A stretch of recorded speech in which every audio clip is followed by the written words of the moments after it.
Mwaramutseho neza family aho muri hose cyangwa mwiriwe, nizere ko mumeze neza uyu munsi. Nange meze neza nk'ibisanzwe.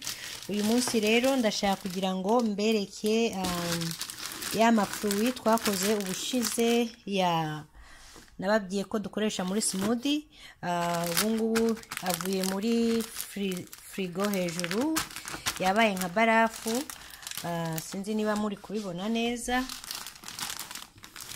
nguko bimeze. Za mboga zikasemo uduce duce kubera ubukonje, n'inyuma nuko nguko bimeze. Ndashaka kubereka rero uburyo nkora iyi smoothie nkoresheje aya mafruit yabaye frozen.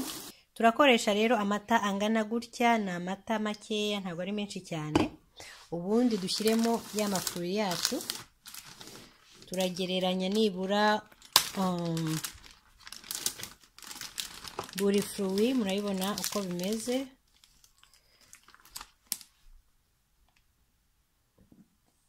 Ndakoresha aka kayiko cyangwa se agapimo ku buryo mfata buri fruit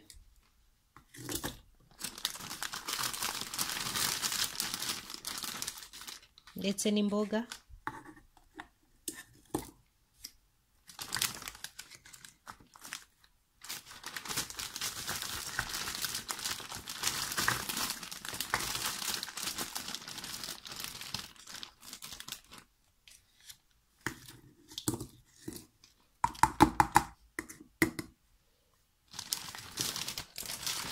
Ubundi tubishyira iruhande.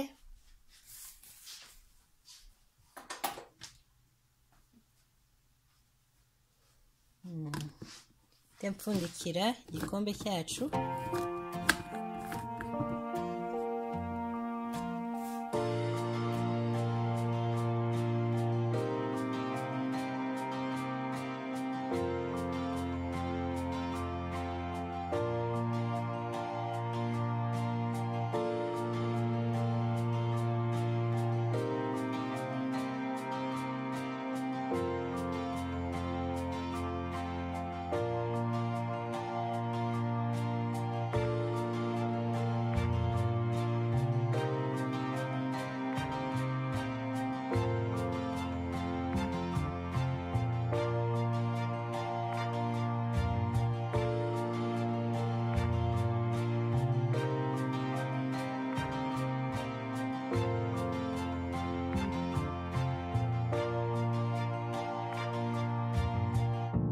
Iyo ndangije rero mitashyiramo utudekorasiyo.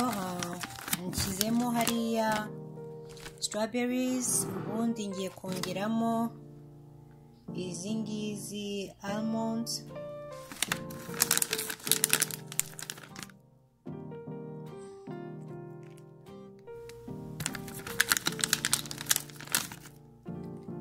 Kabyekilibra byose.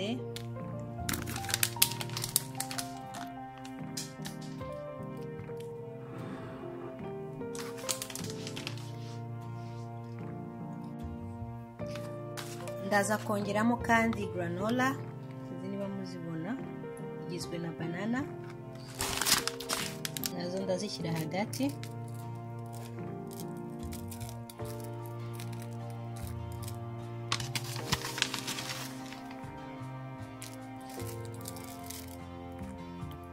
Yeah, that's it. Ubundi breakfast yanjye mbe nyifashe iraba iryoshye cyane. Murakoze cyane kuba murebye uburyo nkora iyi smoothie y'amafruit ndetse nkongeramo utundi tuntu. Nizere yuko hari uwo wazabigerageza ukambwira uko bimeze. Ushaka wayinywa yonyine nk'uko mubibona, wayinywa iri yonyine mu gitondo, cyangwa se ukongeramo andi mafruit ukunda ari sesh cyangwa ari dry. Bakunda cyane. Imana ibarinde aho muri hose.